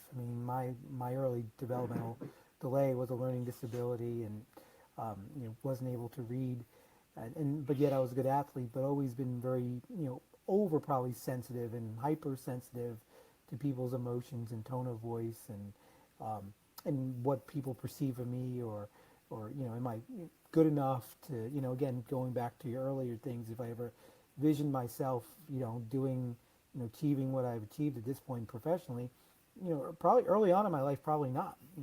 Probably wasn't something that, in my third grade, fourth grade, when I was in special ed classes and being made fun of and all the time. And then my escape was, obviously, playing sports. But the struggle was real and devastating for many years with the difficulty with reading and learning. And I think more than anything, as that somehow, through just the luck of what my mom did for me, somehow kicked my left brain in and got my left brain to develop by the time I was like in 7th and 8th grade. But it's always been something that, I've had to be very hyper aware in my 20s and even now, that I still have to stimulate my left brain at times, because my salience network can really, really take over and sometimes drive, some almost like manic behaviors in the sense of like what Dr. Miller refers to, some of those bipolar aspects. And, you can get really sad, and you can get really, especially when I lost my dad, 20 some odd years ago, it was a very tough time in my life that, I had to deal with that, and really not try to like completely withdraw from everything, so this is a real thing. And I think, like Dr. Miller says, that, you have 20% of the population of children that have learning disabilities, but no one's associating everything else that they're dealing with, the anxiety or the, maybe being very introverted and not really wanting to be, even though they socially can, but you want to be withdrawer because of that left brain, overactive right brain, sorry, and you don't have that approach behavior that you want to go towards people. So that's a big thing, is that I don't think anybody's put that relationship together other than for Dr. Melillo to say that, hey, these learning disabilities are one thing, but the bigger thing might be, what comes down in terms of depressive and these higher forms of social anxiety. Yeah. I don't think anybody's made that leap yet other than him. Is it always the case that a dominance pattern is caused by a deficiency of the opposite hemisphere? Yeah, I believe that's the general reason. So, when I was first looking at this, Steve, and again, there's a lot of different things out there, and people talking about whether it's overactivity causing symptoms or underdevelopment, or what's the chicken, what's the egg, right? So when you look at the attention research out there that's been out there for years, and it's probably more studied than anything else, they looked at that and they were saying that, it's kind of like this flashlight thing, meaning both sides of the hemispheres, shine light on the opposite world, right? And pay attention to it. And so they were saying that, it looks like, where our attention is drawn too much to one side of the world and away from the other. And that's what we call neglect syndromes, right? So, they were saying, well, is it overactivity of the attention network, or is it an underdevelopment or injury to the other attention network, which causes that one to overcompensate? And what the literature clearly showed is that it was initiated by the underactivity of one side, or the underdevelopment or the injury. And so the underdevelopment is what initiates it, and then that promotes the overactivity. And then the overactivity becomes a problem. And, and we address both. So both sides are a problem. People have misconstrued my work and say, well, he's only working on one side of the brain or the other. No, we're always working on both sides of the brain, but we're focusing it primarily on the deficit. But now we have new tools that developed over the past 10 or 12, 15 years that we can do things to actually dampen the brain in a safe and effective way. Things like transcranial direct current, or alternating current, or magnetic, or using lasers in a particular way, where we can actually then both dampen and activate. And when you're dealing with the real severe issues, when you're dealing with higher functioning things and things that are, kind of milder imbalances, just activate the underactive side is enough to cause that to inhibit the other side and drive it down. But when you're dealing with something like autism, where they're stimming constantly and everything they're doing is feeding that left brain, or someone with so much anxiety where their thoughts are so perseverative on all of the negative fear or whatever, that it's, unless you can dampen that, it may not release the imbalance. It's almost impossible to overcome that. And so we've been able to really inhibit things, and that was one of the reasons why I really developed that with Kevin James when he spoke on Joe Rogan about how I helped his daughter. That was one of the things that really we were developing that and allowed us to get rid of those horrible tics that she developed because of that, not only stimulating that right brain, but really driving down that left to be able to allow that right brain to arise up. But the initiator is always the deficit that leads to the overactivity, but both of them become problematic. Both of them become symptomatic, and we need to address both when we're looking to resolve these issues. Yeah. I was just thinking more on the metabolic side, that if you have a very significant asymmetry, let's say it's a left brain dominant, right brain deficient situation, increased rates of neuronal activity demand higher energy utilization. And it seems to me that these situations would almost be self-perpetuating, that a dominant left brain would utilize, say, more than 50% of the energy supply, which would leave the right brain, which needed stimulation, and needs energy for that stimulation to work, it would leave it at a deficit, and you're almost locked into this pattern, which becomes self-perpetuating. Would that be an accurate statement from how you guys see it? Yeah, and then if you try to treat it and you do everything equally to both sides, that hyperactive side is going to pick up on it quicker than the other side. And so it actually creates more of an imbalance. This is what no one seems to understand, that, and that's why everybody's like, well, don't you have to work on both sides? No, if you work on that side, that's already everything they do is constantly stimulating that. And now you feed into that more. Yeah. Is there maybe a deficiency on that side? Yes. But it's, and that's why, if you don't do modalities in a directed way, directed to increase one side and decrease the other, and you just work to stimulate both sides, you end up stimulating the overactive side more. And that further inhibits the other side, and it actually creates more of an imbalance.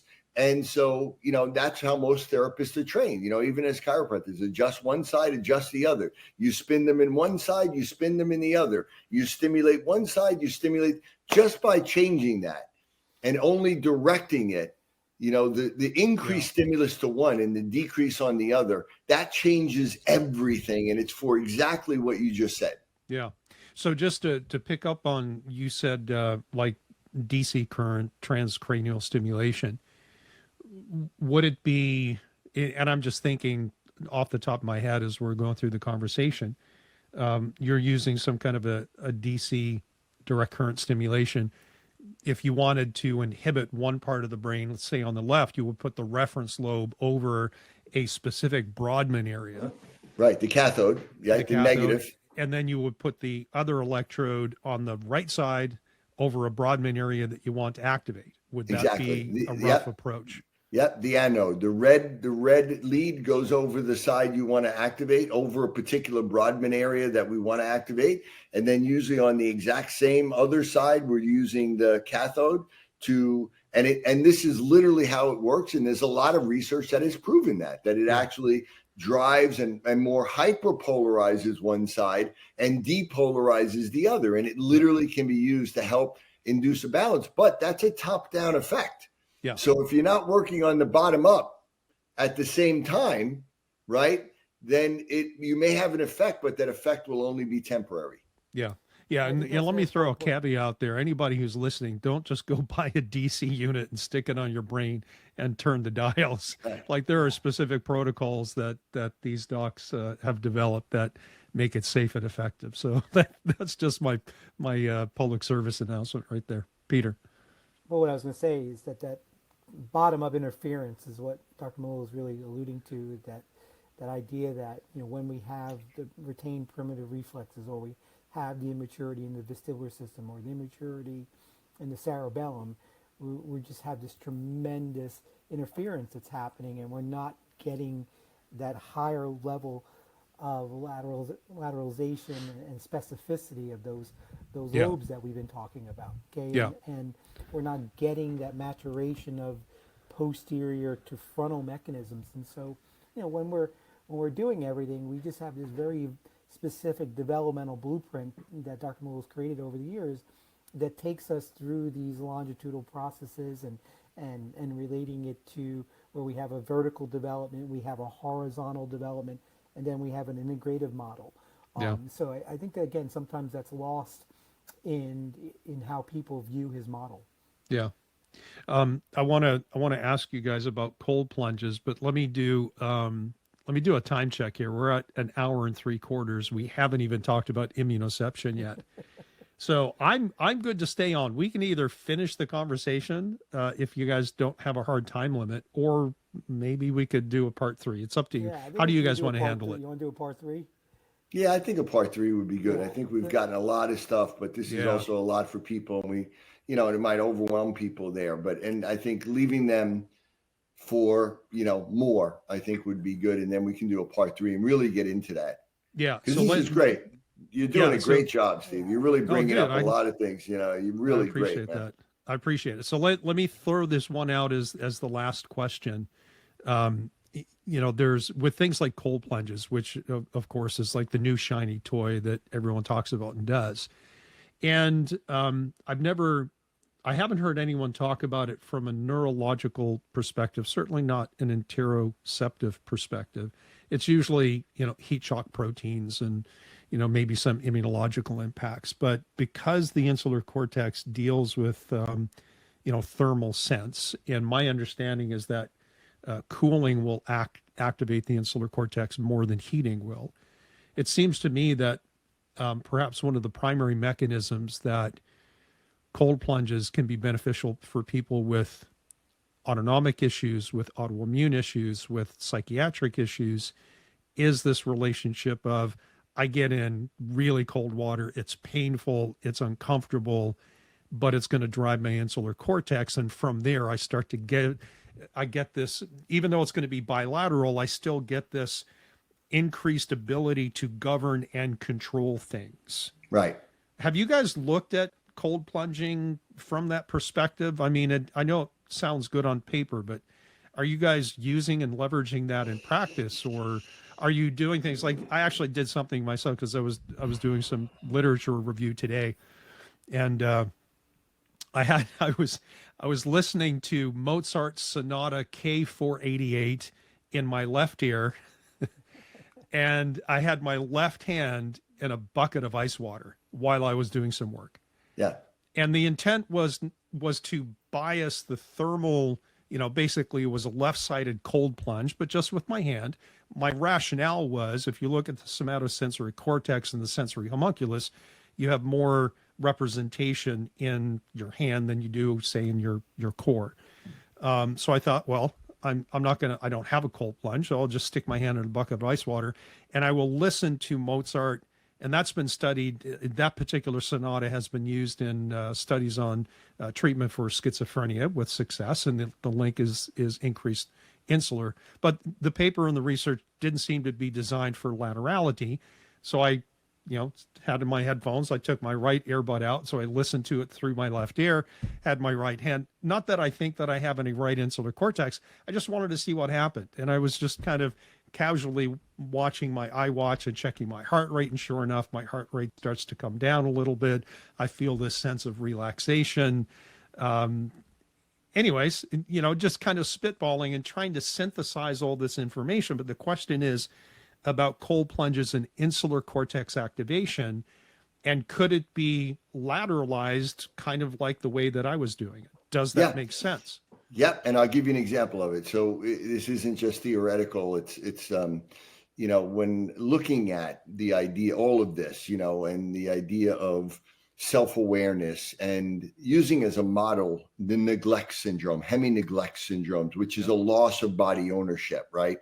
And that is related to right parietal strokes. So strokes that involve the inferior parietal lobule, which is Brodmann area 39 and 40, which is where our primary area for a lot of proprioceptive input come from. We know when there's strokes there, people may lose the perception of the left side of space. And again, this is when we see these attentional mechanism shifts where they only see the right side of the world. They literally don't see the left. So there's a lot of different studies looking at things like, TENS unit on the left side of the neck, vibration from the left side of the body, optokinetic stimulation. But there was always studies looking at cold caloric irrigation of the left ear. And it always threw me off because I was like, cold caloric irrigation from the left ear should inhibit the right parietal lobe, not activate it, right? But yet it was one of the best things for bringing back body ownership. And so I thought about it and said, and then once I started really understanding and looking at the insula, I said, okay, the effect isn't the caloric irrigation of the inner ear, it's the cold in the inner ear that is activating the right insula, which is actually giving body ownership and actually reducing the neglect syndrome. It's the cold that's doing it, because otherwise, based on what we know, putting cold water in, and one of the things that was a key phrase in the research was that it was done below the level of nystagmus. So it wasn't doing it to the point where it actually created nystagmus. So it wasn't an actual inner ear vestibular effect. Yeah. So what was it? It was a cold effect. It was thermal. Yeah. And so that's where, when we talk about, again, people say cold is stimulating the vagal system. What do you mean? So I do believe that is more that if you use a cold plunge, it's more lateralized to the right. It's more activating the parasympathetic versus the sympathetic. And that's why your heart rate went down. And that if you do it to the left side, it's going to have even a more lateralized and more specific effect. Yeah. And yeah, that is something that we do sometimes use as a modality like that. Although, again, it's kind of hard to get a kid and force them to put their hand in cold water or hot water. But many of them don't even feel that. They don't even feel it. I mean, I had a kid recently that the parents were saying that we know they don't feel hot and cold. And that's a deficit of the right insula. And they said, they did something in class where this is like a 5-year-old kid, and where they were having these kids, hold ice cubes in their hand and put it in warm water. And this one little girl was holding on to the ice cube, and she wouldn't let go of it. She kept on holding on to it and holding on, where the other kids couldn't hold it anymore. She didn't want to let go of it, and she never did until it melted. Wow. And she's not even perceiving it. And that's something we see all the time. And that's a basic question we ask. Yeah. I know in our world, like, we all have miracle stories, but I have a very short, cool story of using cold calorics and resolved a case of cortical blindness. Wow. Wow. Yeah. Well, again, it'd be interesting to know if that cortical blindness was partly a neglect syndrome. And maybe a visual neglect, and that, by using the cold, you activated and created more integration in there. Yeah. Yeah. And it was, 20 odd years ago. So I don't remember all the specifics of the case, but yeah, that's pretty wild. Yeah. Nevertheless. All right. So we're resolved to do a part 3. Absolutely. Maybe there's going to be a part 5 somewhere along the way. Maybe, if there's a demand, why not? That's right. That'd be absolutely. Great, because we are working on multiple immunological pathways right now and trying to get some papers written. So I'm sure we'll have plenty. Yeah. So I mean, even if the part 4, part 5 are 6 months apart, that's pretty cool. I'd love to have Absolutely. you guys back. This quality and this level of conversation, I think, is unusual for the podcast world, right? Absolutely. So, I truly respect and admire and appreciate your expertise and certainly your time. Any parting words of wisdom before we hop off and then furiously text each other to figure out when the next conversation is going to happen? I think from the very beginning, you mentioned that very few people really understand functional neurology and really don't understand the brain. And that's what prevents them from really doing that. And I think this was a demonstration of that. All of these terms, all of these pathways, all of these neuroanatomical locations and things, we use them fluently as part of our language. This is what we do. Yeah. And this, to me, is really the essence of what functional neurology should be. The understanding of that. And if you don't have that level of knowledge of the brain, then, you really have to be careful what you're saying, the different comments, the limitations you put on treatment, telling people that you can't get that better when you really don't know what the problem is. But, this is a good demonstration of, we're not saying these phrases to impress people. This is how we talk. This is what we do. It's the language. Yeah. Yeah, this is it. We can't, I don't know any other way to actually think of it. Yeah. Yeah. I think that's great, because I think what we've always said, and especially when we did our New York courses this past year, we talked about how, Rob was probably teaching them French and I was teaching them German, simultaneously. We were layering neurology and this very sophisticated anatomical language of neurology, and the way we did it and the way we taught it. And I think that's where, for our clinicians out there that really want to probably up their game, I do highly recommend that they maybe participate in taking the 10 courses that we taught that are available online now, because we really did, I think, probably the best we've ever done, and the best I've ever seen Dr. Melillo do it. But we put it together in such an orderly way that you can go from one course to the next and see how we taught developmental neuroscience and then developmental immunology in a very, a sequential way. Yeah, and I also have a neuroanatomy course for that reason as well too, advanced neuroanatomy, clinical neuroanatomy. But I was just in Germany. I was lecturing to a large group of chiropractors in Dusseldorf, and it was a great organization, a great group, and whatever. And one of the things that one of the doctors was saying is that they were really excited because their goal was to bring, make sure that they had world-class chiropractic and healthcare in Germany, right? Mm. And so, when I did my lecture, the first thing I talked about, well, if you want to bring world-class chiropractic, you have to be world-class, right? And you have to know this stuff at a world-class level. That's where it starts. You can't just sit back and go, we want to bring it to there. No, you have to do it. You have to learn it. If you want to be great, if you want to be world-class, then you need to learn the information and be fluent with it that way. And that's all there is to it, And we'll leave it at that. What's the website where docs can go if they want to learn more about the training courses? drrobertmelillo.com. We can sign up for the courses there. There's information on them if they go to the website. Under courses, there's a lot of information. And and it's all there. It's all online at this point as well. All right, Rob, Peter, guys, thank you so much. And I'll be in touch soon. We'll schedule part 3. All right, Steve. Great. Thank you. All right, you guys have a great night. Bye. I want to go see if the Mets are winning now. No, the Braves won, and the Mets are, so both the Mets and the Braves are in. All right, there we go. There we go. There we go. They may play again. There we go, Peter. All right. All right. Bye, All right, guys. Have a good night.